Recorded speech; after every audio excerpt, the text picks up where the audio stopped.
Hey, good afternoon, everyone. My name is Lindsay Wong, and I am an author and assistant professor of creative writing in the English department at the University of Winnipeg. I am a Chinese woman with blonde hair, and behind me there is a background of neon blue and pink mushrooms from my latest book.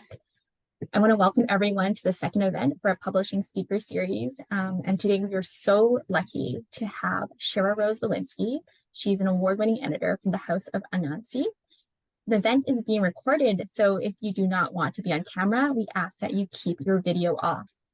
We also ask you to keep your mics muted for the presentation. We already have a lot of questions submitted already, so we will only turn to the chat if there is time. Thank you to the English department and the University of Winnipeg for your support of this event.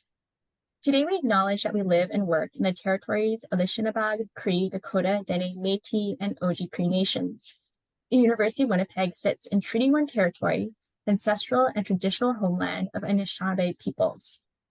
As a settler of color writer, I am not only committed to honoring and following the lead of the land, water, and cultural protectors of this space, but I also am a constant and forever student of the remarkable stories and their tellings by Indigenous peoples here and around the world.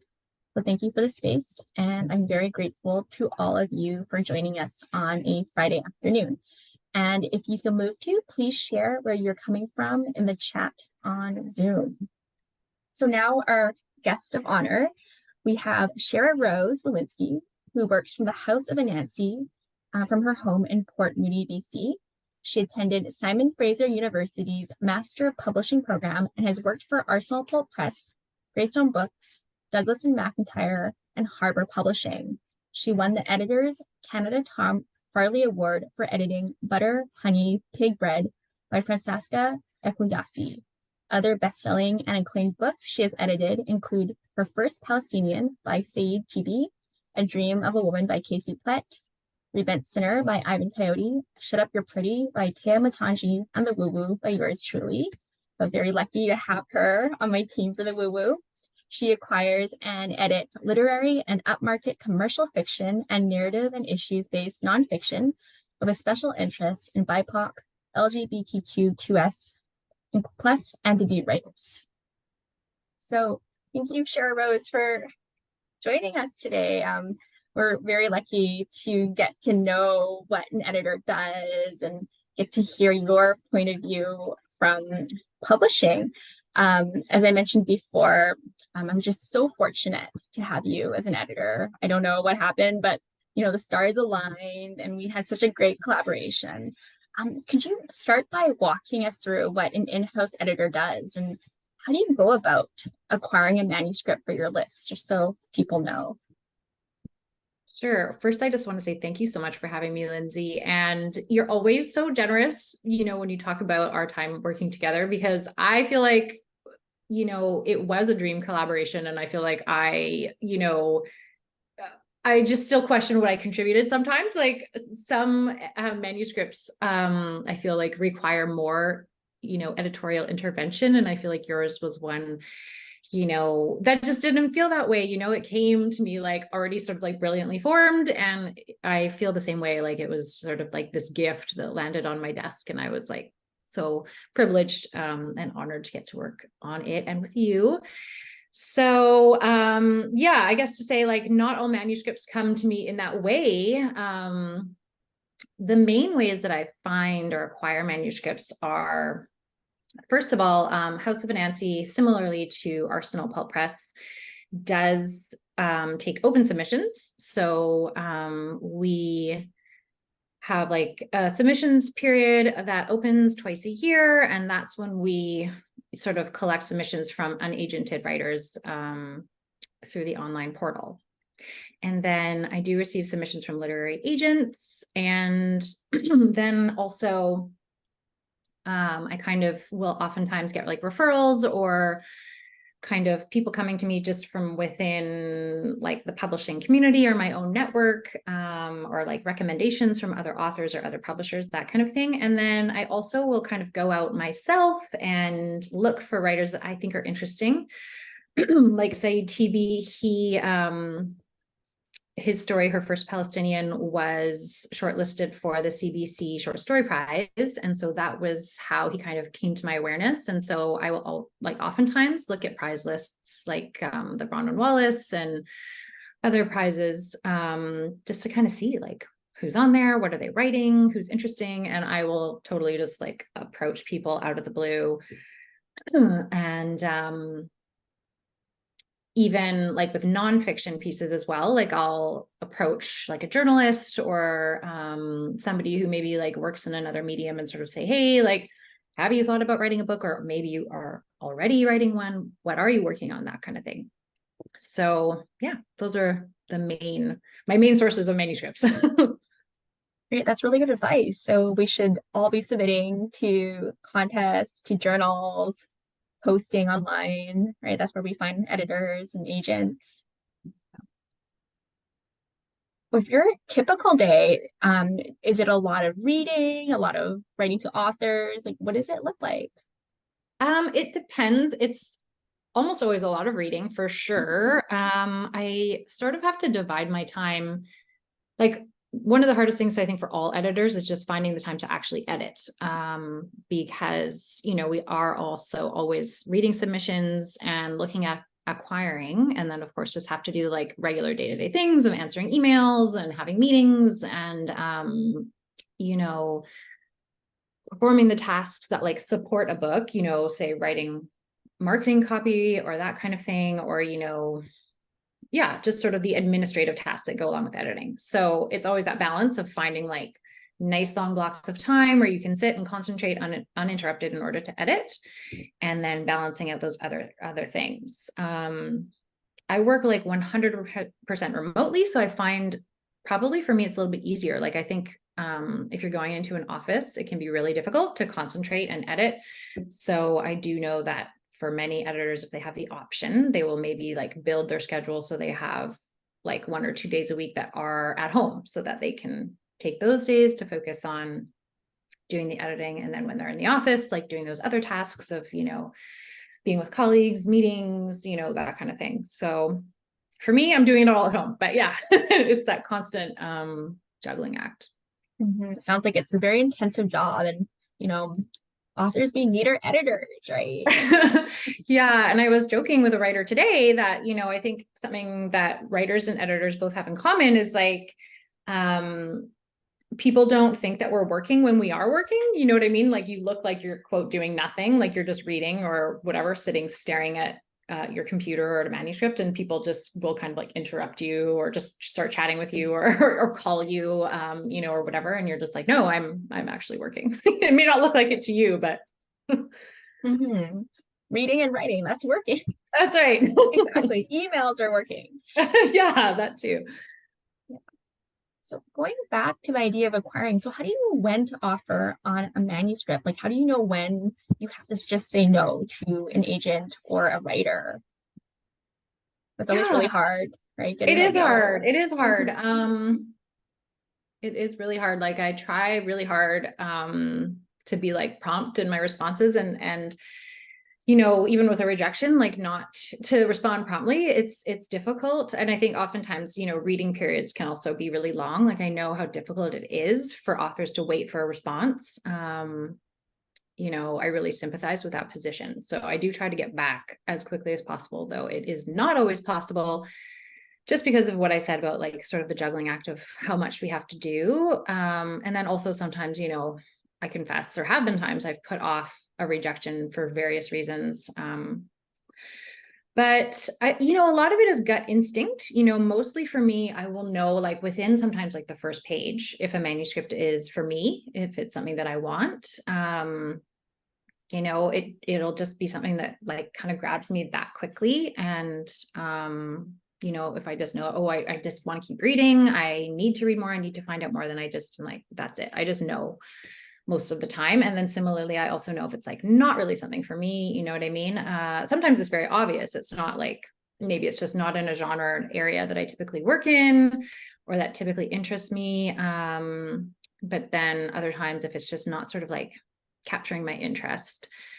One of the hardest things that happens quite frequently, and we talk about this as together as editors, is like sometimes you'll read something and it's like perfectly good, perfectly Mhm. competent, really good, nice and smooth prose, but you may just feel like there's something missing, or it just doesn't have, like, this is when you can kind of hear those descriptions or feedback that's just frustrating for writers, I know, but an editor might say, oh, it just doesn't have that spark for me, it's not grabbing me, there's nothing like specifically wrong with it. Do you know what I mean? And I think that's the hardest thing. And that's when you get those kinds of responses that are like, oh, what was your example, Lindsay? It was like, oh, Yeah, the team just didn't did. love it enough to make an Yeah. offer, right? But we think you have a promising career, right? Yes. We And I hear that think, so that, much. Yeah. yeah. And it's, a polite way, I guess, of saying that, that it just didn't grab the person. Also, however, sometimes these decisions are not, an editor may have a certain degree of autonomy or power in decision making, it ranges, so it is true that sometimes they're not able to perhaps, acquire or offer on a manuscript that they really want because the team doesn't agree or the publisher doesn't Mhm. agree, or like there isn't consensus or whatever. So that can happen too. But yeah, I do think that's the toughest thing. If it's maybe just, you just think to yourself, this is not for me, but for someone else, like someone else would really love it, but it's just, I don't. And it's not because there's anything wrong with it, Mhm. Um, but I think it's hard. Like, I know what you went through, trying to get the woo published. And I do think like there are cases where there are legit, like truly barriers to certain types of work, to writers with certain kinds of backgrounds. And that's a whole other thing. Do you know what I mean? Like, that's not an issue of, that's a tough one, right? Because I think you heard that a lot. Oh, I'm just not connecting with the story. But it was like, that was you know, a veiled response, that Yeah. that response was like veiling a deeper, darker feeling. Do you know what I mean? So Mhm. those things happen too. But I think, more to answer the question that you actually asked, it's usually not that. But it sometimes is. Mhm. Yeah, I think for a lot of like BIPOC and marginalized writers, it's, we always get it's too weird, it's not mainstream enough, like so not white enough, right? Um, and it's really funny is that when I was at the Writers Trust, the editors who had rejected it because of that were sort of apologizing to me. And so it's so strange book publishing. Yeah. And I think, publishing moves really slowly. And a lot of the time it's like, publishing isn't ready for new things, you know what I mean? Like new modes, new styles, just new ways of approaching things. And like, there truly are writers who can be ahead of the curve, and publishing is just like, oh, we don't know what to do. And I think that is how, then you end up maybe publishing with a publishing house like Arsenal that Mhm. is, somebody who's more prone to take risks, you know what I mean? In quotation marks, right? Perceived risks, on unproven, again, in quotation marks, manuscripts and writers, right? Mhm. Yeah. So publishing is subjective, right? It's so scary, but also at the same time, there is space, right? There's some really great small publishers who are willing to take on those stories that haven't been told yet. Mhm. So we're studying memoir this semester, and I've read so many articles about memoir being difficult to sell if you're not famous or you're not a celebrity. So our editors, are they still buying memoir these days? And can you still publish if you're just a normal person? Okay, such an interesting question, such a contested area, I think, because we do talk about this quite a bit, like in our Mhm. editorial conversations. And definitely I would say that's like the overarching feeling, yeah, that, memoir is difficult to sell unless the author is a celebrity or like well-known, or like a well-known expert on their topic, for example. But obviously, that's not always the case. Like, I mean, again, it's like your book, that wasn't the case for you, you know what I mean? But your book was so successful.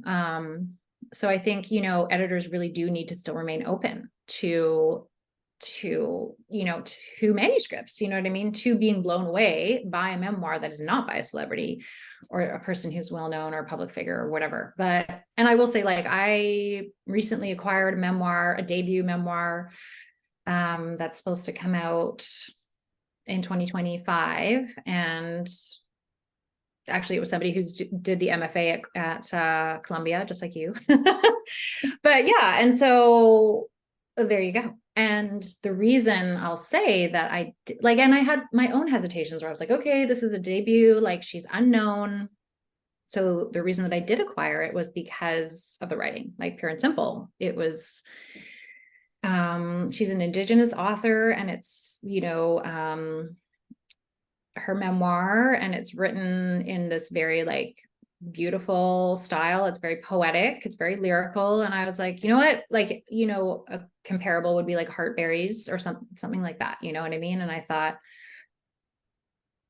I love the writing of this book, I love it, I can't be the only one, right? Like I know other people will love it too, but certainly it's a contested area. And I know like many editors, like I do have a colleague who previously in his career worked on a lot of like memoirs, and he's just like, no more. Like, especially, many memoirs will have a similar arc, you know what I mean? Like the memoir of somebody who's overcome an illness, the memoir of somebody who's overcome an addiction, these kinds of things. So certainly for myself, I'm always looking for something that is very different. There does need to be something extra special about it, that's going to kind of set it apart, because it is a difficult category.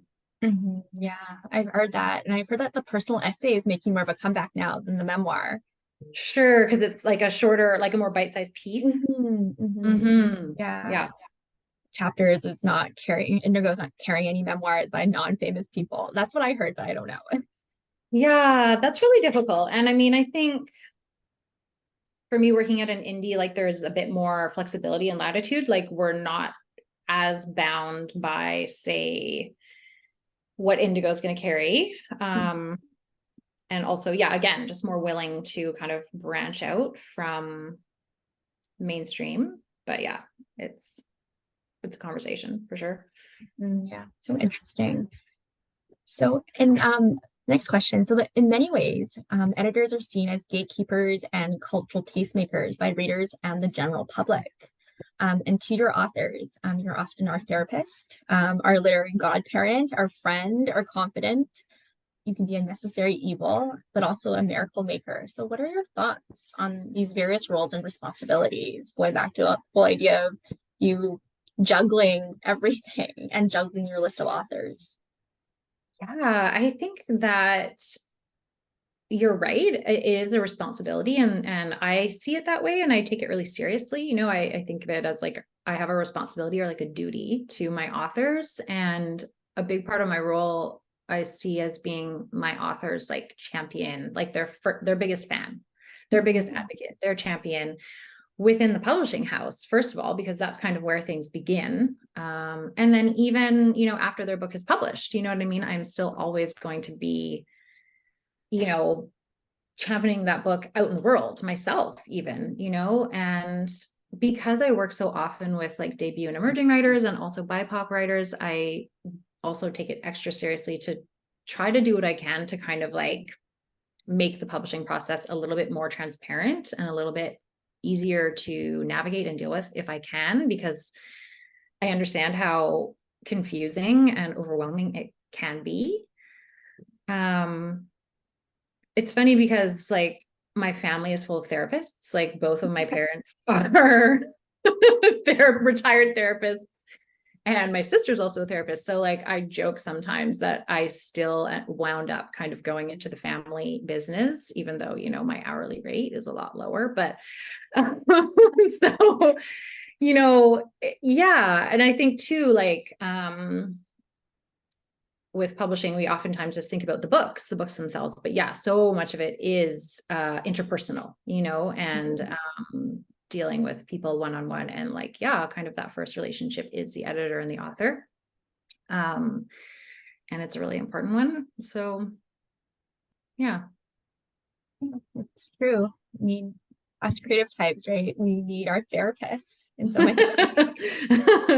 Yeah. And actually it reminds me of a conversation I was having with my publisher this week where we were talking about like the cover process and the way that it works in Anansi is like the editor is kind of like the mediator within the house between like the author and like the design department. Like we don't typically have, you know, writers in direct contact with the design department. Like it comes through the editor. The editor is the one who will like show you your cover, find out what you think, you know, get your feedback, and like then if necessary, you know, take that back to design, that kind of thing. And I'll admit it's like not my favorite part of my job, you know. It can be awkward, like the cover process can be very long and involved, and you know, it can take up a lot of time and effort that I don't always like want to necessarily devote to the cover. Like I'd rather devote it to the manuscript, even though of course the cover is such an important piece of the book. But anyway, all that to say, like my publisher and I were just like discussing the process and whether there were different ways of doing it. And I just said, hey, you know, she and I agreed that like the editor kind of always needs to be on the author's side, right? Like the editor cannot be like the heavy kind of coming to the author and sort of like, say, for example, forcing them to accept a cover that they don't like.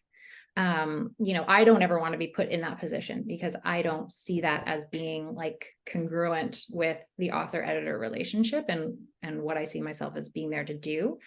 So yeah, that's sort of just an example of how I think that relationship and the editor's like sort of responsibility to the author can extend beyond the actual like direct editorial process. That's so interesting because I always get an email saying like, here is the cover. We all love it. And that's it. They never ask me for feedback.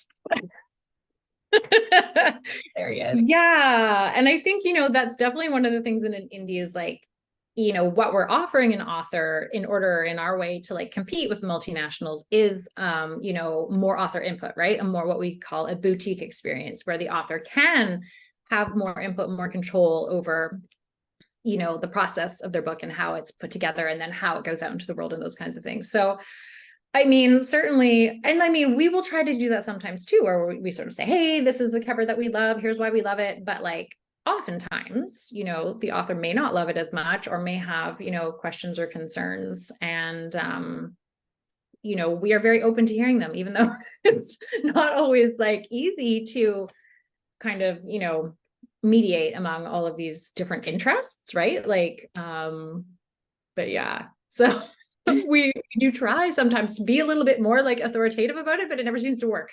So yeah. That's so funny. All these like publishing horror stories, right, that people tell each other. Yes. Oh yeah. I've had some cover like processes that just go on and like, you know, for the most part, really try to like protect the writer from like knowing what's going on in the background, right? And then certainly from like being on the other side of it, like from on the editorial or publishing side, like we may at times feel if that an author is being, you know, demanding or difficult when it comes to their cover. However, you know, ultimately it doesn't serve us as a publisher if the author doesn't love the cover of their book. Do you know what I mean? Like, you know what I mean? If the author can't go out in the world and like stand proudly next to their book, then we've lost, right? Like it's just not going to work. It's true, right? Because the book is a representation of you, the author, and also your brand and the publisher and editor behind it.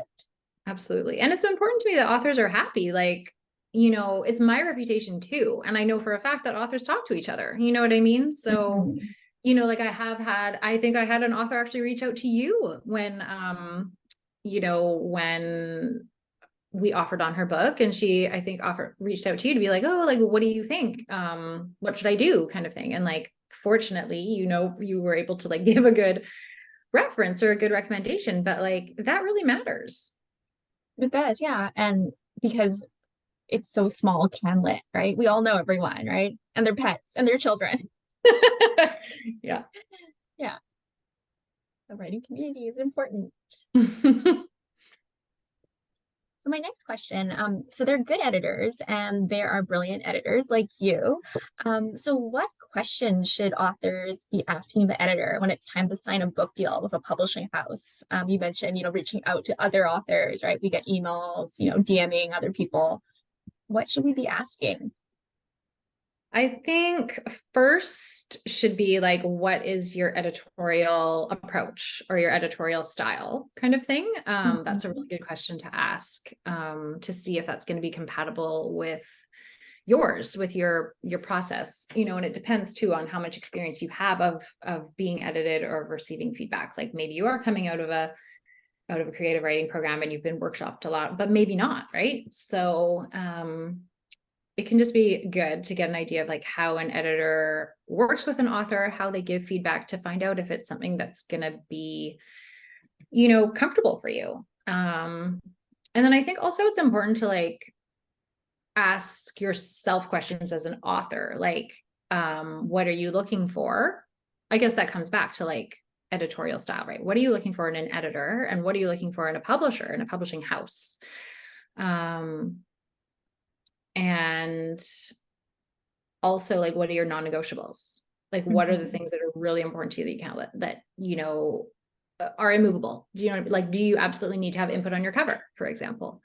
Do you want to have input on the marketing plan, or just like know everything that's going on? Or do you want to be a little bit more like be insulated from things and, just be able to, I don't know, focus on your manuscript? I think those are the most important questions. And to, just really like shop around.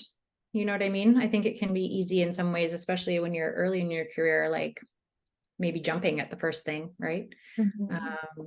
But to gather information, really like look at the other books that a publisher publishes to see, like, are these even books that you like? You know what I mean? How do you feel about the idea of your book sitting on the same list? That kind of thing. Great advice. Yeah. I would say editorial vision is so important, right? Making sure that they see the book as you see the book, right? Because otherwise, if you're working on two different, ideas of what a book is, it's just not going to work. Absolutely. And like I was saying, when I'm editing, I like to see myself as like the ideal reader of the author's book, and really kind of like, I see my role as being like helping them, create the vision for their book that they have. Do you know what I mean? Like, not imposing my own ideas on it. Like, okay, yes, I might have ideas about more effective ways to tell the story, but ultimately it needs to be about telling the story that they want to tell, not the one that I might want to tell. Do you know what I mean? So I think being on the same page, and that's something that's always really valuable to me, and like why I pick the books that I do pick, because I just feel like, oh my God, like this is something that I really feel drawn to, resonate with, and I think oftentimes, I hope anyway, my authors do feel that, and they will sort of say like, oh my God, like I feel like you really understand what I was trying to say here. Or also that I often will like remember a lot of things about like a manuscript, even like years later, I'll remember like all the character names. I'll remember, they're just like, oh my God, how do you remember all these things? And I'm just like, well, when you're really immersed in something and it's important to you, then you do. Yeah. It's really like a collaboration, right? No writer is alone, right? There are editors standing behind you and the whole team.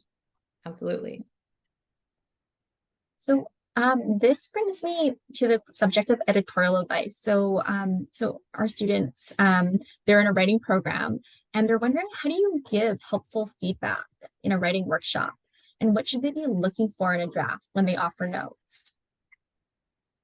So definitely, I always make sure to lead with praise. You know what I mean? Like, definitely make sure that you focus on the things the strengths of the work, the things that you enjoy, the things that you like, the things that you think are working, and sort of highlight those first of all. And then, you can sort of get into your maybe critique.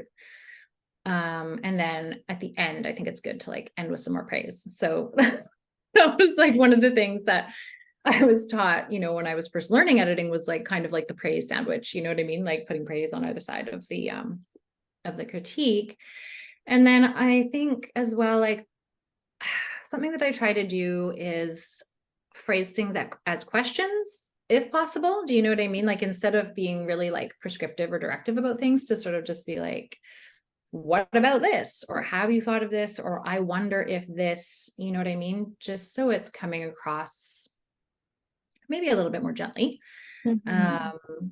And just not like, oh, okay, you're the expert, you know everything, as in the editor, the person giving feedback. And it's just sort of like you're more engaging with the person and with the writer in a dialogue or in a conversation. Do you know what I mean? Instead of just kind of like firing things at them. So yeah. Mhm. Yeah, no, that's really good. I learned a lot actually by reading your editorial letters and from other editors as well, because I noticed like it's always like phrased as a question, right? Not you should do this, right? You must do this, right? It's very Yeah, like it's very gentle, I think, in shaping the. absolutely. And I think too, Mhm. like focusing on the strengths as well is a way of sort of saying, hey, like this, what you're doing here is really, really working. And so do more of it. Or do you know what I mean? Like it's so important, I think, too, to be really specific, you know what I mean? And give examples, because who can really deal with, feedback or notes that are very sort of general and sweeping? I think you really need to kind of be really specific and like grounded in the work to be like, this specific thing is working well, this specific thing, maybe not so much, you know what I mean? That's really good advice. So some of our students are actually curious about how to become an in-house editor after graduation. Could you share how you knew that you wanted to become an editor and what that career path looked like for you? Yeah. So, I mean, it's a cliche, but obviously true. I was always like a huge reader, and that was just all I ever wanted to do, was just read. And I think when you have an interest in reading, people assume that you're going to be a teacher. That was one thing for me. Like I Mhm. definitely feel like that was like the sort of assumed career path, you know what I mean? However, I just knew that I didn't ever want to be a teacher. I just knew that wasn't what I wanted to do. I didn't think my introverted personality would be able to take it, you know? Um, and so when I was sort of in my teens and that kind of thing, I didn't really know what I would do, with my love of reading. And then in my late teens, actually my godmother's partner, she was an editor. I had never even heard of an editor. I didn't even know what that was. I didn't know that was a thing. Mhm. And so that was when I first even found out that an editor was like a thing that existed. I didn't know that that was how books were made. Do you know what I mean? And so once I started to learn about the fact that that even was a job that existed, I was like, wow, that sounds like something for me. That sounds like the perfect job for me. And I kind of went from there. Like I took some courses specifically in editing through SFU, like in continuing studies, and eventually did the Master of Publishing, and of course did like an internship in publishing, and all of that. And spoke to a lot of people in publishing. I have found, that people have always been so generous with their time, and so many people have been really generous in terms of, yeah, just kind of like those kind of informational coffees that you will have with people where they would sort of give me advice or tell me how doing this sort of exact things, same thing, where they'd be like, well, this is how I did it, kind of thing. So that's sort of how it unfolded. And I feel like, I was like trekking away for many years in a way. It was like a very slow kind of process, in some ways, perhaps similar to being a writer, where I was like kind of slowly piecing together this career over many years, where it was like interviewing for jobs where it was like I still had no experience, so they wouldn't hire me. But then it was like, how do you get experience if you don't have any experience? Mhm. You know what I mean? Like I think so many of us are in that position like earlier in our careers. Yeah, so that's kind of how it unfolded. And publishing is a really hard business to Mhm. get into. If anything, maybe it's harder now. I don't know, but yeah. Yeah, I think internships are really important. I also had one when I was at Columbia. I was working Random House. So yeah, intensive for sure. They have like Yeah. a room where they put all like the queries that were rejected or the really weird ones, right? About like talking vegetables. I guess editors like make fun of, the weird query letters. It's Yeah, just those kind of sad looking back on it as a writer. I know, yeah, when you see both sides of it, yeah, Yeah. that's for sure. Yeah, well, my first internship was with Arsenal, so that's why, you know, like I worked there from 2018 to 2021, but I had my first internship with them like 10 years before that, so that's additionally why like that press will always have sort of an extra special place in my heart, because that was where I first started to really learn about publishing, and they were so incredibly generous, like with their time, with their expertise, and kind of like letting me really jump in on projects really early when I basically had no experience, and just letting me kind of like learn on the job, which was amazing. Mhm. Yeah, it's a great press. I think like so many people got their first start there, including myself. So Yeah. yeah.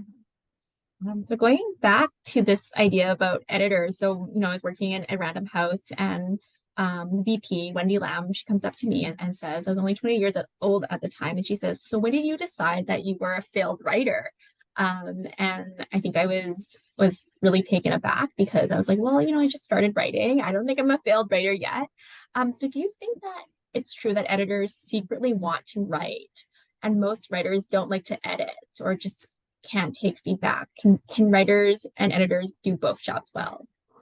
Oh my God, I love this question. I love to hear like, oh, I was taken aback, instead of being like, I was mortally offended, like because it's funny, like I actually used to get this question a lot too. Mhm. Also because I used to work for the Writers Festival. And so I think the assumption there as well is if you work for the Writers Festival, you are an aspiring writer.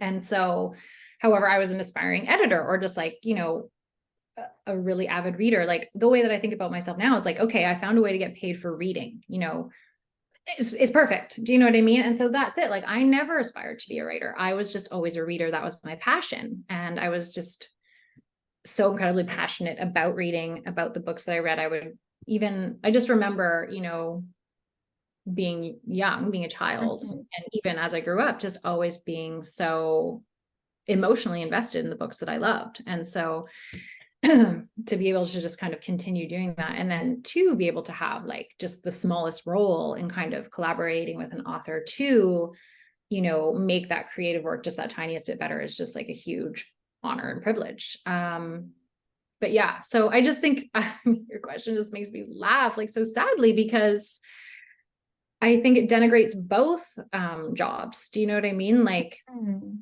writing is writing, editing is editing. And of course, there are people who can do both. But I think, to assume that editing is kind of being like a failed writer or whatever it's just so sad. It's not the same skill set, like at all. Mhm. It's totally different. And I think, both professions just deserve so much like admiration and respect. And I don't know. Yeah, I just think it's funny. I don't get that question anymore, or at least I haven't for a long time. So I don't know what that's about. Like maybe it's about once you like maybe reach a certain level in your career, people stop asking you that. But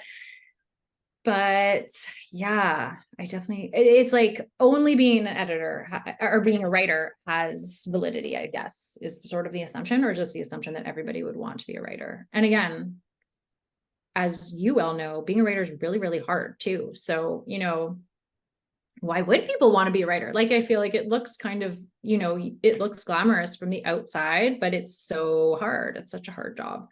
So, to me, a lot of the time that kind of shows people not having a real understanding of what it means, to be a writer, and how much like blood, sweat, and tears goes into it, right?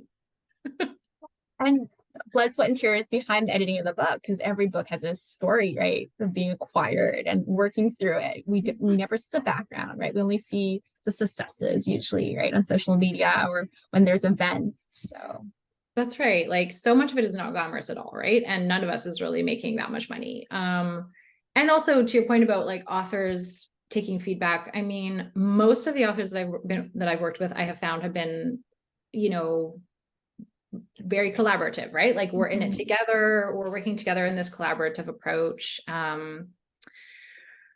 And my style of editing too is like, you know, I'm not really going to push something. Like if I suggest something to a writer and they're just like, no, and they tell me their reason, I'm pretty much always going to be like, okay, you know,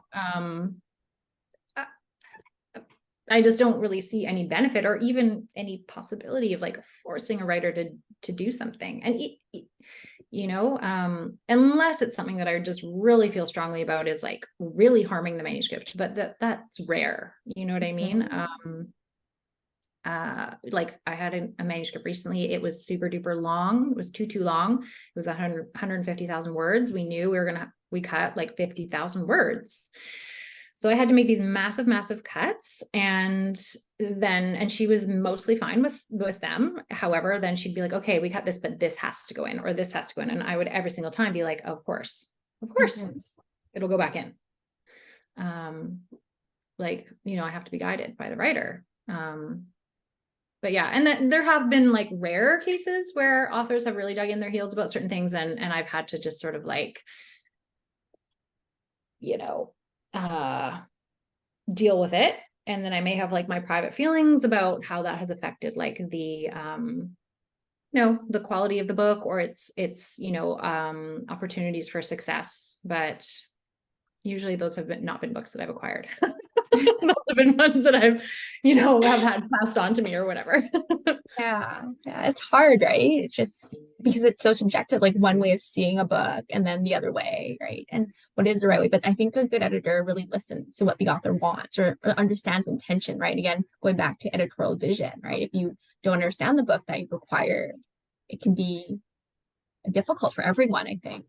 For sure. And I think too, like at times where I have felt if I have felt that an author is being combative, which is like so rare, I just sort of think, well, look, like I'm actually just doing this to try to help you. Like it's not for my own your benefit or whatever. Yeah.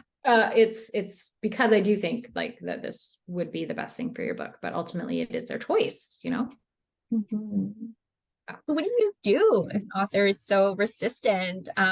Because we in the festival hospitality suites, like sometimes we just hear so many horror stories, right? So what do you do? God, I would hate, like if I ever heard that an author was like telling horror stories about me, I would seriously be devastated. Like honestly. No one has said anything about you, I promise. I would tell you. No. But, something that I always do is like, again, because I work with so many debut and emerging writers, so many BIPOC writers, maybe they haven't ever been edited. Like I am so careful about being like, hey, all of my edits are suggestions. You know what I mean? Like subject to your approval, subject to your discretion, like, because there are books that I'm editing like pretty intensely. Like there's a book that's coming out this fall and it was like a very heavy edit. And she was not even coming from writing world. She was coming from another industry. And I just had to be like, look, you are free to reject any and all of these edits and suggestions. You know what I mean? I just want authors to really feel like they have freedom, they have autonomy. But there have been, like I said, I did have a case where I was actually working as a freelancer at the time. So, and I was working on a book where I felt the author was using like offensive language, and so when I raised this with the author, they were like not into it. You know what I mean? And so then I had to kind of raise this with the publishing house and they kind of took it from there and they handled it. So that was a case where, because I was a freelancer, I was able to kind of, offload the responsibility. And I think unfortunately in that case, that author was allowed to kind of get away with some things that ideally they wouldn't have been able to. And it was down to so many factors. Like they were, an older writer, they were somebody who was sort of like already had a reputation and they were kind of well respected and et cetera, et cetera, et cetera. Not ideal. Do you know what I mean? And one of the reasons that, I prefer now, not working as a freelancer, being able to acquire the books that I want to work on, working with the authors that I want to work on, you know what I mean? So I hopefully don't encounter that kind of situation, right? Like, I would never ideally acquire a book by a writer who would, use language that was offensive, right, to certain groups. For sure. Yeah. And how do you know when a book is ready for copy edits? And you know when Yeah, it's done. yeah, it's so hard to say that you're done. I think writers struggle with that too, right? Being like, okay, I'm done. Oftentimes, it's dictated by the schedule, right? Like by the production schedule. And in some ways that's a good thing. Like sometimes you just have this deadline that you have to stop, and that's good. Like you need the deadline to tell you you're done. You can't work anymore on this. So yeah, oftentimes that is it. But then also I think it's just a feeling, right? Like you and the author like I and the author will feel together. Like we've taken this, we're happy, we feel good. We feel good about where this is at. This is, we've taken this as far as we can. Yeah. And now it's going to proceed to that next step. It's hard though, because a book is actually never done. Like you can just rewrite and rewrite and That's just right. rewrite. It is hard. And like, even within the public, like, within the sort of closed doors of the publishing house, I do oftentimes feel like nervous when I am passing a manuscript off to the copy editor. Cause I'm just like, oh my God, this is going to be seen by another person now. Do you know what I mean? I'm like, well, hopefully they like it. Like, I feel like, I'm obviously not the author, but I can like empathize with some of the feelings that authors go through, because I do feel invested to that point as well, where I'm like, I hope they like it. I hope it's good. I hope the copy editor doesn't look at this and think, oh my God, what a mess, that kind of thing. So in some ways, that's like one of the first steps before the book goes out into the world, is like going to the copy editor and, hoping that they like it, and like that you're not the only person that likes it. Because sometimes the copy editor doesn't like yeah. it, right? Or they don't know what to say. Yeah. Right? It happens. Yeah. So yeah, it's funny. Even I get nervous. There you go. Yeah. So I saw a post on social media about how book publishing is returning to low pre-pandemic levels. And so do you have any thoughts on the future of publishing for new authors trying to break in? And so was that referring to like advanced levels, or just like numbers of books acquired, or? I think number of books acquired, especially because, a lot of people are in writing programs, a lot of people are writing and trying to find an agent, or their agent's trying to sell a book. So what advice do you have in general? Yeah, I think that's tough. I mean, I will definitely say publishing is such a hard business. Like, So hard. it's so hard, like there are many days where I'm just like, oh my God, why am I doing this? It can be really frustrating. Let's see. This is a tough one. I think, ultimately all you can really do is like remain true to yourself, as maybe cheesy as that sounds, right? But you just have to kind of keep doing your own thing and be persistent, and hope, unfortunately, that things will work out. But I do think, there's always room for more great writers and more great books, like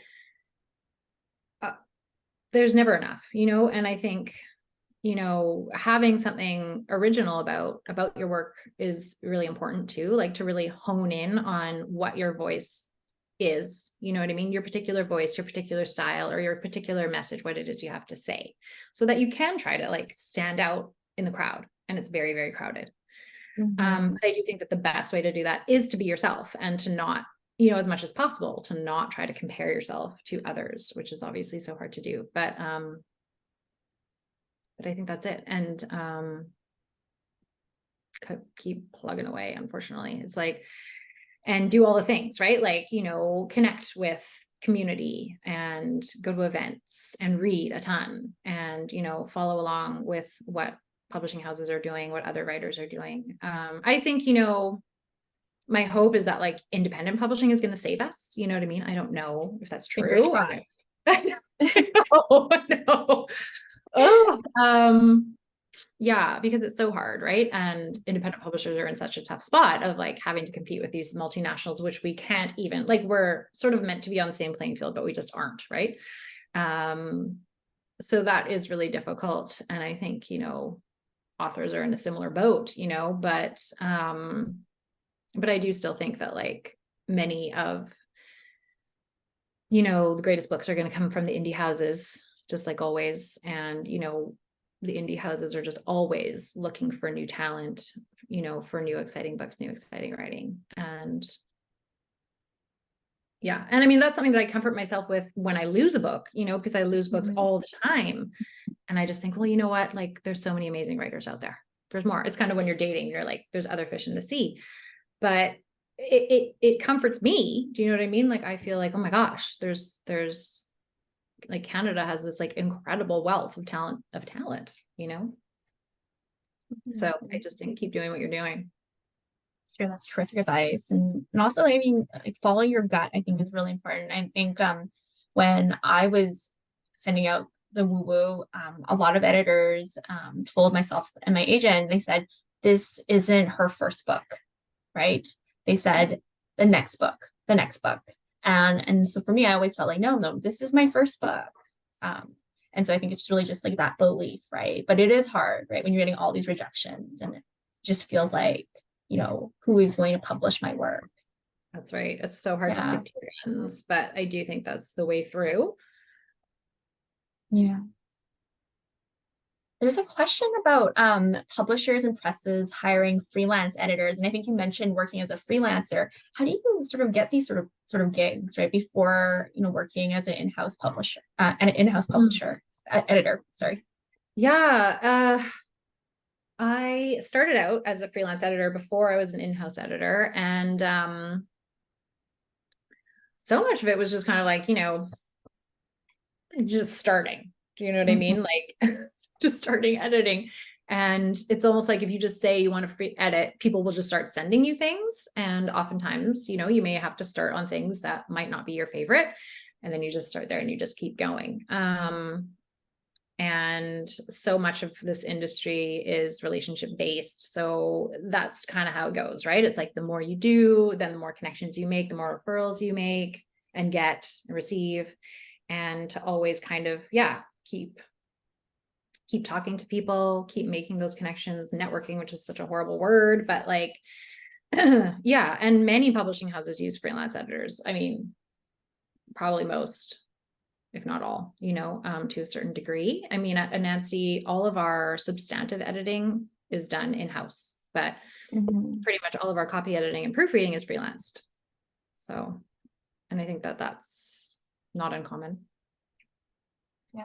And I would say too, take classes. Like editing is, I think a lot of people, or at least maybe in the earlier days of publishing, they would sort of be like, I'm a self-taught editor, or it's like, I do this sort of out of like implicit knowledge, having just gained, over time of experience of editing or of just reading a lot. But I do think now it's like, you need to take classes. Absolutely. Like, and publishers are going to want, like, anyone who's hiring you, a publisher, like an author may not know, but like a publisher, if they're hiring you, they are going to want you to have certain like specific skills that you can really only learn in a class, things about adhering to style sheets and just, the technicalities of especially copy editing and proofreading. So yeah, I definitely recommend, like, and it doesn't mean having to do a whole publishing program, right? You can definitely do like continuing ed classes, and I think they're valuable. That's really good to know. And what is the best advice you received while pursuing a career as an editor? What's the best advice I received? Ooh, yeah. Oh my God. There's a lot of good advice out there and also a lot of bad advice, I feel. So. That's true. Oh, yeah. I mean, I just feel that I've been like super lucky. Like so many editors have helped me along the way, like so many, that I do really feel like I wouldn't be here without. And, so I don't know that I can necessarily think of like a specific thing, but I know that I've received so much help and support along the way. And it really informs like how I try to go about things now, which is like to really pay it forward. And like anytime, there's somebody who has questions about editing or getting into editing or getting into publishing, I will always like take the time to talk to them, because so many editors did the same for me. Yeah, I mean, that thing about, I think, the praise sandwich, that's a big one. I was thinking too, like one of the ones, again, from the same editor in the MPub program, was what she referred to as like reader stoppers, which was like anytime you're reading, if you come to something that just kind of, yeah, stops you in your tracks, that you can't let it go. Do you know what I mean? To always address that. And she called those reader stoppers. That's one of the things that stayed with me, you know. But yeah, it wasn't very specific, but No, it's great. The praise sandwich, right? So often, like, we forget sometimes, right? If we're not used to being edited. Like for me, I'm so used to getting feedback, and I like getting feedback, so I don't necessarily need the praise. But I think I sometimes, newer writers, they need to hear what they're doing well. yeah, I think that's true. And like, it's funny because I did have feedback myself one time that like my style of delivering feedback was perhaps like too direct. But I love that though, because I'm a direct person. But the thing is too, like, I don't like to, like, I want everything to be genuine, right? It's like, I don't want to be blowing smoke with the praise, right? Like that has to be true and genuine. And then so that the writer, you build trust with the writer, and then so that they can also trust that when you're giving like constructive criticism, that it's coming from a good place. But I will say that like, I received that note when I was working in sort of more like custom publishing, or vanity publishing. And so in that case, the writer is very much more in some ways a client, in that they are paying for their book to be published. So it's sort of, they are paying for all of it every step of the way. So that's one of the reasons I did not stay in that mode of publishing, because, I didn't really love, you just publish whatever somebody can pay to have published, right? And I was like, oh, it wasn't my favorite. And it's very like client facing in a way. So you're like sort of providing like a customer service, and that's just not my vibe. It didn't really sit well. No, that sounds really stressful. Yeah. I think we have time for one more question. So you mentioned that you have a memoir coming out in 2025 from someone. So what recent titles have you worked on that are coming out, and what should we all be reading? I think I've seen some like amazing short story collections that you posted. So tell us more about the books that are coming out. Yeah. Well, my two fall books are, one's a collection of short stories called The Syrian Ladies Benevolent Society by Christine Estima. And that is a story like, or it's a collection actually based on some of her family stories about like the Arab immigrant experience coming to Canada. And they are linked stories sort of told through the main perspective of this young woman, and then reflecting back on like sort of her relatives and her ancestors. So that's a really great book. I love it. And she's coming to the Vancouver Writers Festival in October. So I'm very excited about that when I get to read, meet my writers in person. And then my other fall book is a book called An Ordinary Violence by Adriana Chartrand. And this is a very fun book. It's like an Indigenous horror book. So similar to like Wab Rice's Moon of the Crusted Snow, that kind of thing, where it's got sort of this sneaky social commentary about, colonization and the genocide of Indigenous people, and what it's like to sort of be a mixed race Native woman living in Canada, but like undercover of this very sort of creepy, kind of eerie horror story with a lot of kind of supernatural elements. So that was really fun to work on. Sounds amazing. I have to read that. Yeah. So yeah, those are my little fall books. And what do I have coming out in the spring? Ooh, actually, Lindsay, I have the book coming out in the spring that you blurbed for me, Silver Repetition by Liz Wang. So good. So excited for that book. Yeah, I love that book. It's like an unconventional kind of coming of age story. I love it. It's so like poetic. Yeah. Oh, I also I have a big nonfiction book coming out in the spring, which, I don't often get to work on big nonfiction, but this is a memoir by Marie Wilson, who was one of the three commissioners of the Truth and Reconciliation Commission in from 2009 to 2015. So her book is coming out in the spring called North of Nowhere. And it's like, seriously, I'm obviously biased, but it's amazing. It's like so inspiring, so informative. It's so moving. It's amazing. That was the book that we had to cut 50,000 words from because she had so much to say, right? Like she witnessed so much, over those 6 years as a TRC commissioner. So yeah, I love all my books. They all sound amazing, and you're just amazing like you.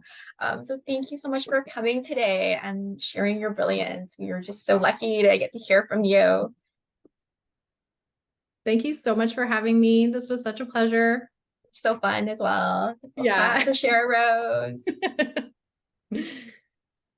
So if you're in my class, I will see you at 3:45, and the rest of you have a great weekend. If you're celebrating Thanksgiving, we'll talk soon. I get to hang out with Shirarose at the Vancouver Writers Fest. I'm really excited about that. Yes, we'll trade secrets in the hospitality suite. Exactly. Yay. Okay. Thank you, Lindsay. Thank you. All right. See you all. Bye. Bye.